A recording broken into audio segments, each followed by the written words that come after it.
आप देख रहे हैं इंडिया 24/7 और आपके साथ मैं हूं जिया कौशिक। क्या आपने कभी किसी ऐसे मुल्क का तमाशा देखा है जहां हुक्मराने सुबह उठकर जिसे दहशतगर्द यानी आतंकवाद करार देते हैं, शाम ढलते ढलते उसी के कदमों में गिरकर उसे देशभक्त का तमगा बांटने लगते हैं? जी हाँ, हम बात कर रहे हैं उसी कंगाली और बदहाली के मिसाल बन चुके पाकिस्तान की, जहां के वजीर आजम शहबाज शरीफ और उनके आका आसिम मुनीर की बुद्धि अब पीओके यानी पाकिस्तान के अवैध कब्जे वाले कश्मीर की जनता ने पूरी तरह ठिकाने लगा दी है।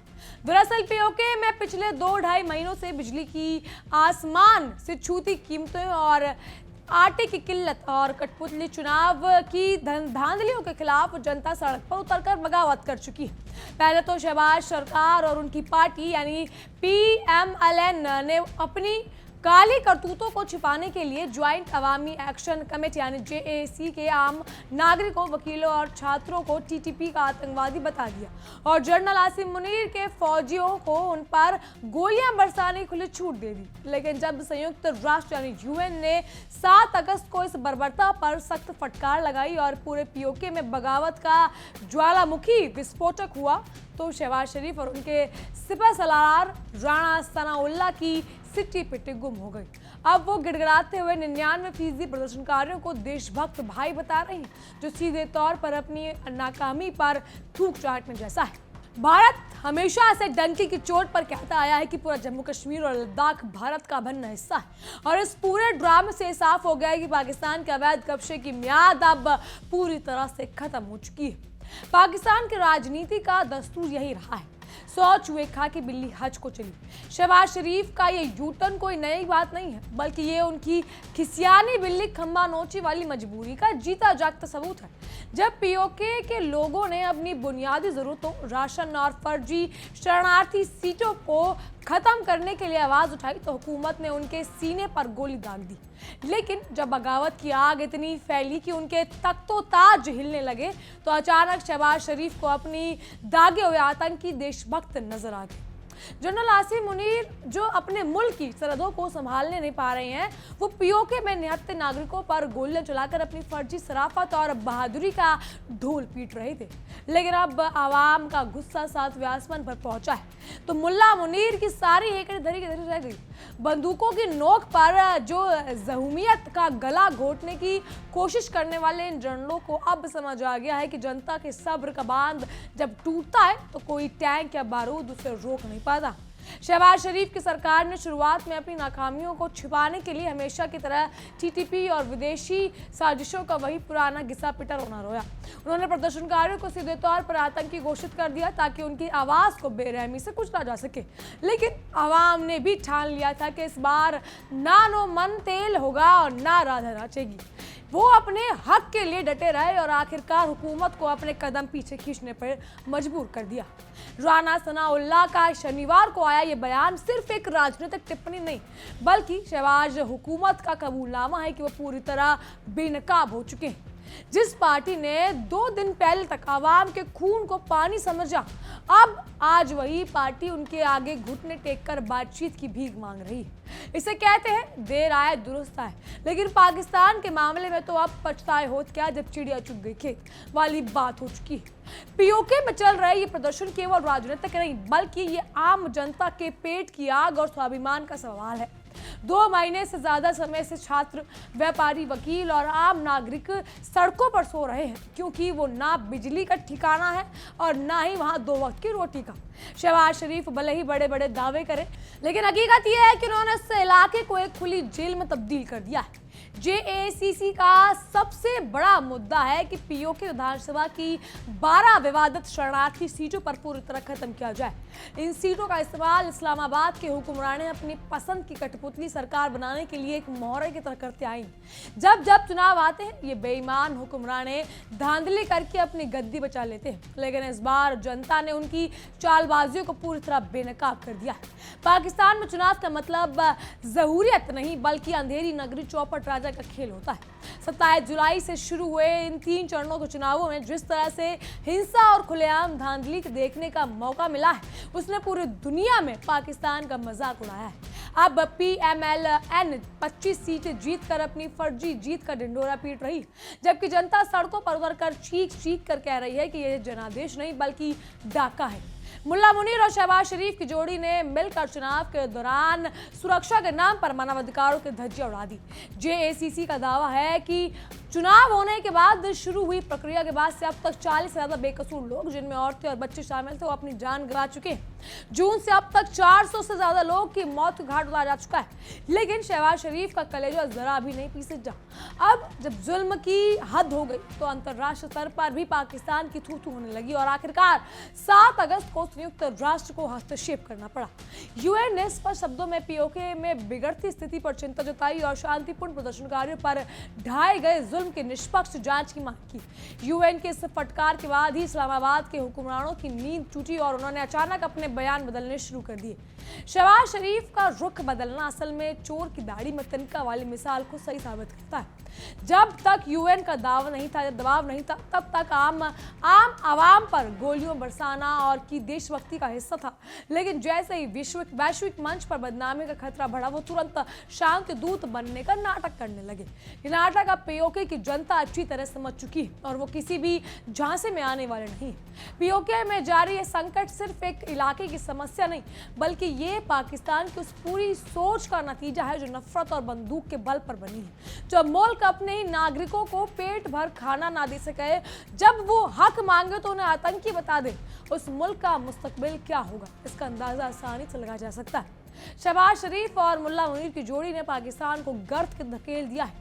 अब आसिम मुनीर खुद को बहुत बड़ा रणनीतिकार समझते हैं, लेकिन सच कुछ और ही बयां करता है। अपनी फौजी नाकामियों को, मुल्क के अंदरूनी गृह युद्ध को संभालने के बजाय वो POK में निर्दोष नागरिकों पर अपनी ताकत का प्रदर्शन कर रही। अब जब आवाम ने उन्हें आईना दिखा दिया है तो वो अपने बंकरों में छुपने के बहाने तलाश रही। शहबाज शरीफ के हालात तो धोबी का कुत्ता न घर का न घाट का जैसी हो गई। एक तरफ उनकी अपनी सहयोगी पार्टी यानी पाकिस्तान पीपल्स पार्टी चुनाव में उनके खिलाफ मोर्चा खोले हुए हैं, तो दूसरी तरफ POK की जनता उन्हें देखना तक पसंद नहीं कर रही। ऐसे में राजनीतिक अस्तित्व बचाने के लिए कभी आवाम को आतंकी कहते हैं तो कभी देशभक्त, जिसे उनकी बची कुची शाख भी पूरी तरह खत्म हो जाए। अब पाकिस्तान के इस फर्जी ड्रामे के बीच भारत का रुख हमेशा की तरह बिल्कुल साफ और अडिग रहा। भारत ने अंतर्राष्ट्रीय मंचों पर बार बार ये दोहराया है कि पूरा जम्मू कश्मीर और लद्दाख भारत का अखंड और अविभाज्य हिस्सा था, है और हमेशा रहेगा। पाकिस्तान ने जिस जमीन पर अवैध और जबरन कब्जा कर रखा है, वहां की जनता अब खुद चिल्ला चिल्ला कर कह रही है कि उन्हें इस्लामाबाद के जुल्म से आज़ादी चाहिए। POK के लोगों का गुस्सा इस बात का सबूत है कि वह अब पाकिस्तान के झूठे दिलासों और मजहबी खोखले नारों के झांसे में आने वाले नहीं। वहां के लोग देख रहे हैं कि सीमा के इस बार भारत के जम्मू कश्मीर में विकास की बयार कहाँ रही है। सड़कें बन रही हैं, पर्यटन बढ़ रहा है, जबकि अपने ही हिस्से के में सिर्फ कंगाली, गोलियां और फौज का जुल्म है। अब दरअसल राना सनाउल्लाह का ये कहना कि वो 2/3 बहुमत मिलने के बाद ही JACC की मांगों पर बात करेंगे, एक और सफेद झूठ और मुंगेर लाल के हसीन सपने जैसा है। जब पूरी आवाम आपके खिलाफ सड़कों पर है और आपके चुनाव की कोई शाख नहीं बची, तो फिर 2/3 बहुमत की बात करना जनता के जख्मों पर नमक छिड़कने जैसा है। पाकिस्तान का नया दाव है कि हम बैठकर बात करेंगे। असल के समय काटने की घटिया चाल है ताकि प्रदर्शन कमजोर पड़ जाए। लेकिन JACC के नेताओं ने भी साफ कर दिया है कि जब तक उनकी 12 शरणार्थी सीटों को खत्म करने और बिजली आटे की दरें कम करने की मांग पूरी नहीं होती, तब तक कोई समझौता नहीं होगा। यानी अब दूध का दूध और पानी का पानी होकर रहेगा। पाकिस्तान के आर्थिक हालात किसी से छुपी नहीं है। कटोरा लेकर पूरी दुनिया में भीख मांगने वाले शहबाज शरीफ अपने मुल्क की अर्थव्यवस्था का तो संभाल नहीं पा रहे, लेकिन POK पर कब्जा बरकरार रखने के लिए अरबों रुपए की फौज पर उतार रहे हैं। इस फिजूल खर्ची और भ्रष्टाचार ने वहां के आम नागरिकों का जीना मुहाल कर रखा है। सोमवार को होने वाला तीसरे और अंतिम चरण के मतदान में भी किसी सुधार की उम्मीद नहीं है, क्योंकि 4 सीटों पर चुनाव होना है और 7 सीटों को अनिश्चितकाल के लिए टाल दिया गया। जब चुनाव की तारीख ही अनिश्चित हो तो वहां की जमहूरियत की हालात का अंदाजा लगाना मुश्किल नहीं होगा। ये सब मुल्ला मुनीर के इशारे पर हो रहा है ताकि वो अपनी पसंद के मोहरों को बिठा सके। POK में मानवाधिकार संगठनों की रिपोर्ट्स ने पाकिस्तान के उस मुखौटे को उतार फेंका जो वहां दुनिया के सामने पहनकर घूमता है। महिलाओं और बच्चों पर गोलियां चलाना और विरोध करने वालों को जेल में ठूसना ये साबित करता है कि पाकिस्तान कोई मुल्क नहीं बल्कि फौजी तानाशाही द्वारा चलाया जा रहा एक प्रताड़न गृह है, जहां कानून के नाम की जैसी कोई चीज एग्जिस्ट ही नहीं करती। शहबाज शरीफ का ये भ्रम भी कि अब टूट चुका है कि वो कश्मीरी जनता के हितैषी। सालों तक कश्मीरी जनता के नाम पर अपनी रोटियां सेकने वाले राजनीतिक दलों की असलियत अब सामने आ चुकी है। पीओके के लोग अब अच्छी तरह जानते हैं या समझ चुके हैं कि वो इस्लामाबाद के हुक्मरान सिर्फ उनकी जमीन और संसाधनों का इस्तेमाल करते हैं, इन्हें इंसानों जैसा दर्जा नहीं दिया जाता। जनरल आसिम मुनीर की अगुवाई में पाकिस्तानी सेना ने जिस तरह अपनी ही जनता के खिलाफ युद्ध छेड़ रखा है, उससे ये साफ हो चुका है कि जिसकी लाठी उसकी भैंस का कानून चल रहा है। फौज के खिलाफ उठने वाली हर आवाज को दबाया जा रहा है, लेकिन पीओके की आवाम ने यह साबित कर दिया कि जब हौसले बुलंद हो तो बड़ी से बड़ी तानाशाही भी घुटने टेकने पर मजबूर हो जाती है। राणा सनाउल्लाह द्वारा प्रदर्शनकारियों को देशभक्त कहना दरअसल अपनी हार को छिपाने की एक नाकाम कोशिश है। जो लोग कल तक देशद्रोही थे, आज वो अचानक देशभक्त कैसे हो गए? इस सवाल का जवाब ना तो शहबाज शरीफ के पास है और ना ही उनके आकाओं के पास है। ये बदलाव उनके नैतिक पतन और राजनीतिक दिवालियेपन को साफ दर्शाता है। अब पीओके का ये संकट सिर्फ आज का नहीं बल्कि दशकों के शोषण और जुल्म का नतीजा है। दरअसल पाकिस्तान ने इस इलाके में प्राकृतिक संसाधनों का भरपूर दोहन किया है, लेकिन बदले में वहां के लोगों को सिर्फ गरीबी, बेरोजगारी और फौज की लाठियां दी है। अब जब आवाम ने अपने हक के लिए आवाज उठाई है तो हुक्मरान ने डर के मारे कांप रही हैं। भारत ने हमेशा दुनिया को यह दिखाया है कि पीओके पर पाकिस्तान का कब्जा अवैध है और वहां के लोग भारतीय लोकतंत्र का हिस्सा बनने के लिए तरस रहे हैं। आज जब पीओके की सड़कों पर पाक फौज वापस जाओ के नारे लग रहे हैं तो ये बात पूरी दुनिया के सामने साबित हो चुकी है कि भारत का स्टैंड कितना सही और मजबूत था। इस पूरे ड्रामे में सबसे मजेदार बात यह रही कि शहबाज शरीफ और उनकी पार्टी अब खुद को बचाने के लिए तरह तरह के पैंतरे बदल रही।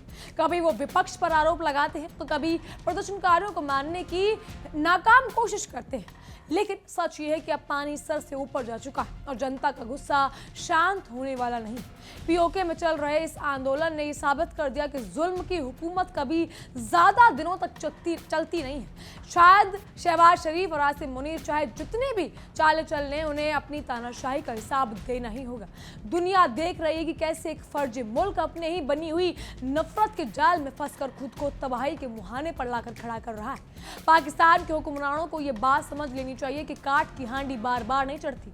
वो हर बार आतंकवाद या साजिश का बहाना बनाकर अपनी आवाम को बंदूक या फिर बंदूक की नोक पर बेवकूफ बना रही है। पीओके की जनता ने यह स्पष्ट कर दिया है कि उन्हें ना तो खोखले वादे चाहिए और ना ही फौज का जुल्म, उन्हें सिर्फ उनका हक और आज़ादी चाहिए।